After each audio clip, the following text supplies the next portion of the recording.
Recording by Kevin Crody. Signal Red by Henry Guth. They tried to stop him. Earth Flight 21 was a suicide run, a coffin ship. They told him Uranian death lay athwart the space lanes. But Shano already knew this was his last ride. Mercurian night settled black and thick over the Q City spaceport. Tentative fingers of light flicked and probed the sky and winked out. "Here she comes," somebody in the line ahead said. Shano coughed, his whole skeletal body jerking. Arthritic joints sent flashes of pain along his limbs. Here she comes, he thought, feeling neither glad nor sad. He coughed and slipped polarized goggles over his eyes. The spaceport emerged bathed in infrared. Hangars, cradles, freighter catapults, and long runways stood out in sharp, diamond-clear detail. High up, beyond the cone of illumination, a detached triple row of bright specks, portals of the liner Stardust, sank slowly down. There was no eagerness in him, only a tiredness, a relief. Relief from a lifetime of beating around the planets, a life of digging, lifting, lugging, and pounding. Like a work-worn Martian camel, he was going home to die. As though on oiled pistons, the ship sank into the light, its long, shark-like hull glowing soft and silvery, and settled with a feathery snuggle into the cradle's ribs. The passenger line quivered as a loudspeaker boomed. "Stardust now arrived at Cradle 6. Stardust, Cradle 6. All passengers for Venus and Earth prepare to board in 10 minutes."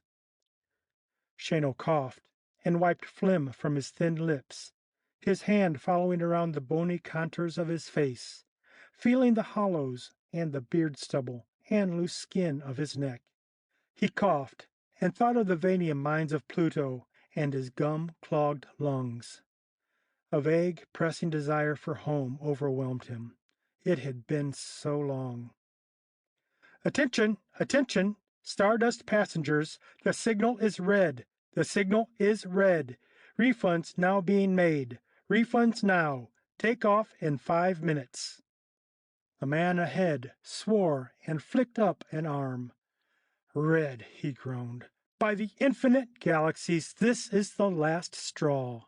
He charged away, knocking Shano aside as he passed. Red signal. In bewildered anxiety, Shano lifted the goggles from his eyes and stared into the sudden blackness. The red signal. Danger out there. Passengers advised to ground themselves or travel at their own risk.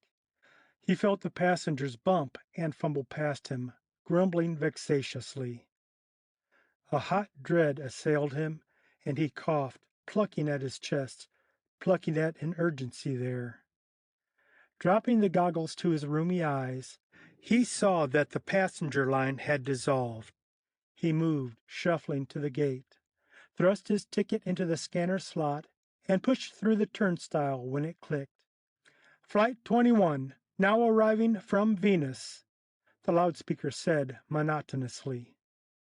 Shano glanced briefly upward and saw the gleaming belly of 21 sinking into the spaceport cone of light. He clawed his way up the gangway and thrust out his ticket to the lieutenant standing alone at the airlock. The lieutenant, a sullen, chunky man with a queer nick in his jawbone, refused the ticket. "Haven't you heard, mister? Red signal. Go on back." Shano coughed and peered through the lenses of his goggles. "Please," he said, "want to go home. I've a right." The nicked jaw stirred faint memories within his glazed mind. The lieutenant punched his ticket. "It's your funeral, old man." The loudspeaker blared. "Stardust, taking off in 30 seconds. The signal is red. Stardust, taking..." With the words dinning in his ears, Shano stepped into the airlock. The officer followed, spun wheels, and the lock closed. The outside was shut off. Lifting goggles, they entered the hole through a series of 2 more locks, closing each behind them. "We're afloat," the officer said. "We've taken off." A fleck of light danced far back in his eye. Shano felt the pressure of acceleration gradually increasing, and hurried in. Captain Minthlow, the silver-mustached Jupiterian, broad, huge, yet crushable as a beetle, talked while his hands manipulated a panel of studs in the control room. The pilot, his back encased in leather, sat in a bucket seat before him, listening into earphones. "Surprised to learn of a passenger aboard," the captain said, glancing briefly sideways. "You're entitled to know of the danger ahead." He flicked the final stud, spoke to the pilot, and, at last, turned a serious, squared face to Shano. "Old man," he said, "there's a Uranian fleet out there. We don't know how many ships in this sector. Flight 21, which just landed, had a skirmish with one and got away. We may not be so lucky. You know how these Uranian devils are." Shano coughed and wiped his mouth. "Dirty devils," he said. "I was driven off the planet once, before this war started.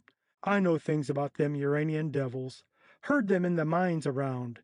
Hears things a laborer does." The captain seemed for the first time to realize the social status of his lone passenger, and he became a little gruff. "Want you to sign this waiver, saying you're traveling at your own risk. We'll expect you to keep to your cabin as much as possible. When the trouble comes, we can't bother with a passenger. In a few hours, we'll shut down the ship entirely and every mechanical device aboard to try to avoid detection."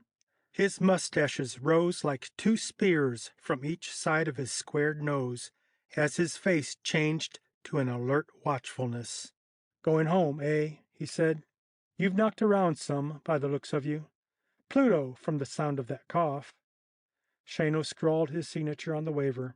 "Yeah," he said, "Pluto, where a man's lungs fights gas." He blinked watery eyes.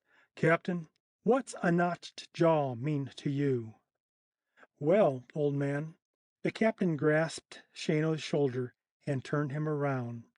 "It means somebody cut himself shaving. You stick tight to your cabin." He nodded curtly and indicated the door. Descending the companionway to the next deck, Shano observed the dick-jawed lieutenant staring out the viewport, apparently idling. The man turned and gripped Shano's thin arm. "A light?" he said, tapping a cigarette. Shano produced a lighter disc, and the chunky man puffed. He was an Earthman, and his jaw seemed cut with a knife, notched like a piece of wood. Across the breast of his tunic was a purple band with the name Rourke. "Why are you so anxious to get aboard, old man?" He searched Shano's face. "There's trouble ahead, you know." Shano coughed, racking his body as forgotten memories stirred sluggishly in his mind. "Yup," he said, and jerked free and stumbled down the steel deck. In his cabin, he lay on the bunk, lighted a cigarette, and smoked, coughing and staring at the rivet-studded bulkhead. The slow movement of his mind resolved into a struggle, one idea groping for the other. What were the things he had heard about nicked jaws? And where had he heard them? Digging ore on Pluto? Talk in the pits? Secretive suspicions voiced in smoke-laden saloons of Mars? And the labor gangs of Uranus? Where? Shano smoked and didn't know, but he knew there was a rumor and that it was the talk of ignorant men. The captain had evaded it. Shano smoked and coughed and stared at the steel bulkhead and waited. The ship's alarm clanged. Shano jerked from his bunk like a broken watch spring. He crouched, trembling on arthritic joints as a loudspeaker blared throughout the ship. "All hands! We now maintain dead silence. Close down and stop all machinery. Power off and lights out. An enemy fleet is out there, listening and watching for mechanical and electronic disturbance.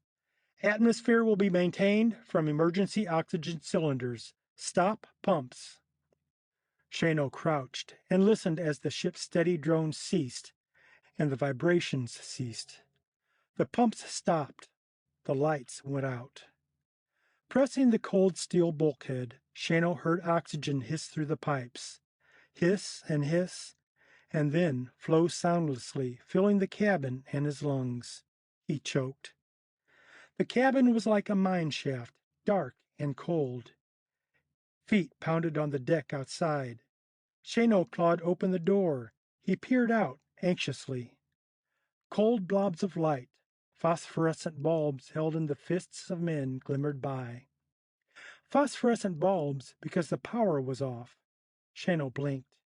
He saw officers and men, their faces tight and pinched, hurrying in all directions, hurrying to shut down the ship. He acted impulsively. A young ensign strode by, drawn blaster in hand. Shano followed him, followed the bluish glow of his bulb, through the labyrinthine passages and down a companionway, coughing and leering against the pain in his joints. The blue light winked out in the distance, and Shano stopped. He was suddenly alarmed. The captain had warned him to stay in his cabin. He looked back and forth, wondering how to return. A bell clanged. Shano saw a cold bulb glowing down the passageway, and he shuffled hopefully toward it. The bulb moved away.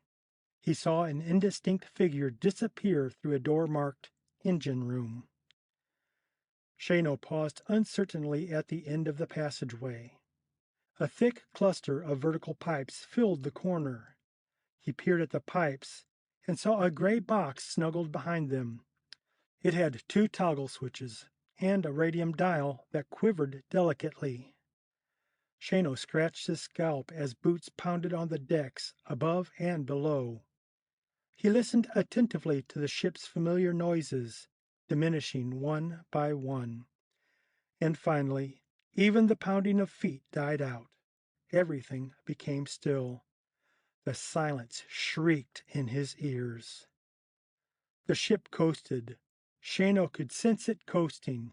He couldn't feel it or hear it, but he knew it was sliding, ghost-like, through space, like a submarine dead underwater, slipping quietly past a listening enemy. The ship's speakers rasped softly. "Emergency! Battle posts!" The captain's voice, calm, brief. It sent a tremor through Shano's body. He heard a quick scuffle of feet again, running feet, directly overhead, and the captain's voice, more urgently. "Power on! They've heard us!" The words carried no accusation, but Shano realized what they meant. A slip-up. Something left running. Vibrations picked up quickly by detectors of the Uranian space fleet. Shano coughed and heard the ship come to life around him. He pulled himself out of the spasm, cursing Pluto, cursing his diseased, gum-clogged lungs, cursing the uranium fleet that was trying to prevent his going home, even to die. This was a strange battle. Strange indeed. It was mostly silence. Occasionally, as though from another world, came a brief, curt order. "Port guns alert!" Then hush and tension. The deck lurched, and the ship swung this way and that. Maybe dodging, maybe maneuvering. Shano didn't know. He felt the deck lurch. That was all. "Fire number 7!" He heard the weird scream of a ray gun, and felt the constricting tear that seemed to belt the ship like an iron band. This was a battle in space, and out there were Uranian cruisers trying to blast the stardust out of the sky. Trying and trying, while the captain dodged and fired back, pitted his skill and knowledge against an enemy Shano couldn't see. He wanted desperately to help the captain break through and get to Earth, but he could only cling to the plastic pipes and cough. The ship jounced and slid beneath his feet and was filled with sound. It rocked and rolled. Shano caroomed off the bulkhead. "Hold fire!" He crawled to his knees on the slippery deck, grabbed the pipes, and pulled himself erect, hand over hand. His eyes came level with the gray metal box behind the pipes.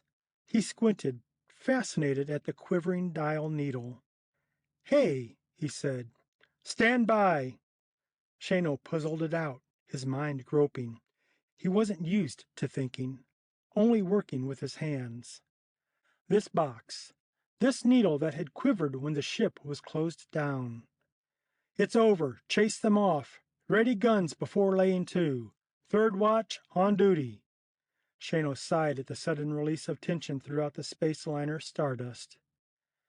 Smoke spewed from his nostrils. His forehead wrinkled with concentration. Those rumors. Man sails out to Uranus. Gets a nick cut in his jaw. Ever see a man with a nick in his jaw? Watch him. He's up to something. The talk of ignorant men, Shano remembered. He poked behind the pipes and angrily slapped the toggle switches on the box. The captain would only scoff. He'd never believe there was a traitor aboard who had planted an electronic signal box, giving away the ship's position. He turned and saw Shano standing smoking. He walked over and nudged Shano, his face dark. Shano blew smoke into the dark face. "Old man," said Rourke, "what are you doing down here?"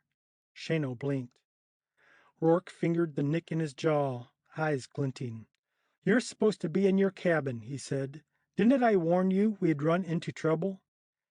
Shano smoked and contemplated the chunky man, estimated his strength and youth, and felt the anger and frustration mount in him. "Devil!" he said. He lunged then, clawing. He dug the cigarette into Rourke's flushed face and clung to his body. Rourke howled. He fell backward to the deck, slapping at his blistered face. He thrashed around, and Shano clung to him, battered, pressing the cigarette relentlessly, coughing, cursing the pain in his joints. Shano grasped Rourke's neck with his hands. He twisted the neck with his gnarled hands, strong hands that had worked. He got up when Rourke stopped thrashing. The face was purple, and he was dead. Shano shivered. He crouched in the passageway, shivering and coughing. A tremendous grinding sounded amidships. Loud rending noises of protesting metal. The ship bucked like a hooked fish. Then it was still. An empty clank echoed through the hole. Captain's voice came, almost yelling. "Emergency! Emergency! Back to your posts! Engine room! Report! Engine room!" Shano picked himself off the deck, his mind muddled. He coughed and put a cigarette to his lips, flicking a lighter disc jerkily from his pocket. He blew smoke from his nostrils and heard the renewed pounding of feet. What was going on now? "Engine room! Your screen is dead! Switch onto loudspeaker system! Engine room!" A rasping, grating sound ensued from a grill above Shano's head. Then a disconnected voice. "Get the men out of there! It's useless! Hurry it up!" A series of clicks and the heavy voice of the chief engineer. "Captain, somebody's smashed the selector chamber. Engine room's full of toxia gas." Shano jumped. He prodded the body on the deck with his toe. The Stardust's mechanical voice bellowed, "Engine room." It reproduced the captain's heavy breathing and his tired voice. "We're about midway to Venus," it said. "There were 2 ships and we drove them off, but there may be others. They'll be coming back. They know we've been hit. We have to get away, fast." Shano could see the captain in his mind. Worried, squared face slick with moisture, shouting into a control room mic, trying to find out what the matter was with his spaceship. The engineer's answer came from the grill. "Impossible, sir. Engine room full of toxia gas. Not a suit aboard prepared to withstand it, and we have to keep it in there. Selector filaments won't function without the gas. Our only chance was to put a man in the engine room to repair the broken selector valve rods, or keep them running by hand." "Blast it," roared the captain. No way of getting in there? Can't you bypass the selector? No, it's the heart of the new cosmic drive, sir. The fuels must pass through the selector valves before entering the tube chambers. Filaments will operate so long as toxia gas is there to burn, and will keep trying to open the valves and compensate for fluctuating engine temperature. But the rod pins have melted down, sir. They're common tungsten steel, and when the rod pulls a valve open, they slip off and drop down useless.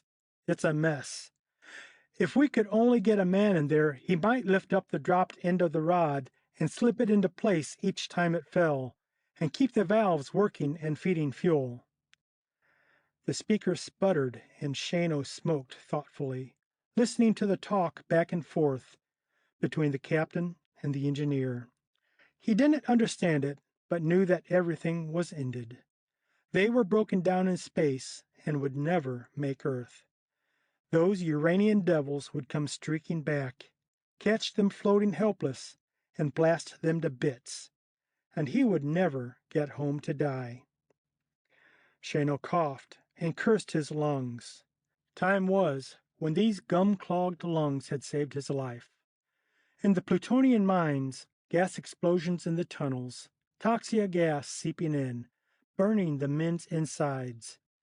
But with gum-clogged lungs, he had been able to work himself clear, just getting sick where other men would have died, their insides burned out. Shano smoked and thought.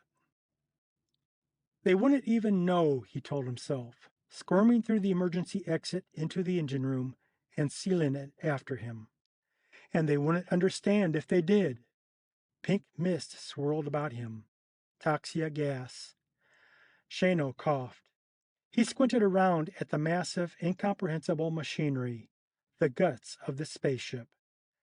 Then he saw the shattered, gold-gleaming cylinder, gas hissing from a fine nozzle, and filaments glowing bluish inside it, still working away. He saw 5 heavy car steel rods hanging useless on melted-down pins, and the slots their pronged ends hooked into. He looked at his hands and shook his head. One try, he said to himself. One try, Shano. One important thing in your life. Here's your opportunity. The toxia gas will get you. It'll kill you at this concentration. But you'll last for maybe 12 hours. Another man wouldn't last a minute. Another man's lungs aren't clogged with Juno gum. He grasped a rod and lifted it, sweating under the weight, and slipped the forked end into its slot. Going home to die, he thought. Well, maybe not going home. Couldn't remember what Earth looked like anyway. What was that again? Oh yeah, just lift them up, and when they drop off, lift them up again. Shano coughed, and lifted the heavy rods into position. One jerked back suddenly and smoothly, and something went pop, pop behind him. And machinery whirred. He lifted the rod and slipped it back on. Another jerked, pulled open a large valve, and dropped off. Shano bent and lifted, coughing and coughing. He forgot what he was doing. Mind blank, the way it went when he worked. Just rhythmically fell into the job, the way a laborer does. He waited for a rod to slip and fall, then lifted it up and slipped it into place, skin sweating, joints shooting pain along his limbs. He heard the machinery working. He heard the high, howling whine of cosmic jets. He, Shano, was making the machinery go. He was running the cosmic drive. A bell clanged somewhere. Engine room! Engine room! We're underway! What happened? Silence, while Shano coughed and made the machinery go, thinking about the Earth he hadn't seen for many years. Captain, the speaker bawled, there's a man in there, working the valve rods. Somebody is in the engine room and the gas isn't. Shano grinned, feeling good, feeling happy, lifting the heavy steel rods, driving the ship, keeping the jets screaming, and hurtling the liner Stardust toward Venus. He wondered if they'd found Rourke yet. If they could keep going for 12 hours, they would get to Venus. After that, Home, he coughed. Hell, who wants to go home? He plucked at his agitated chest, thinking of a whole damn Uranian fleet swooping down on a spot in space, expecting to find a crippled ship there with a spy inside it, and finding nothing because of Shano, a useless old man. Coughing came out all mixed up with laughing. End of Signal Red by Henry Guth.